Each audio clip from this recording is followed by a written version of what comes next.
So I had partnered with Tom for about 3 or 4 years before he fully retired. So we'd had a plan, a transition plan that was in place for when he was going to retire and I was going to take the practice over.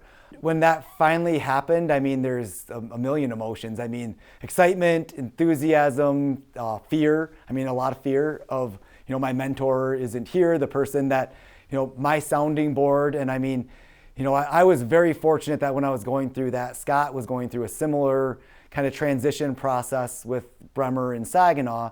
We got to share that experience. And I mean, a lot of that really forged our relationship.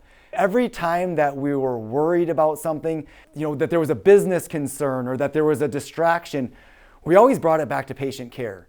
We always brought it back to the idea of if we put our nose down and we take care of our patients, these things will work themselves out. These extraneous problems, the insurances, hospitals and case managers, all the things that become stressors for doing our job.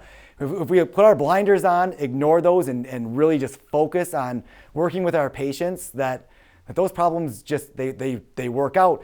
I'd love to say that was our insight, but that's something that Tom beat into our heads. I mean, that was something that Tom just told us again and again and again. When the chips are down, just take care of your patients. Just make sure that they're getting the best care that they can, and put that energy, whether it's excitement or nervous energy or whatever it is, put it into your clinical care. Put it into the interaction with that person so that they get the best experience that they possibly can.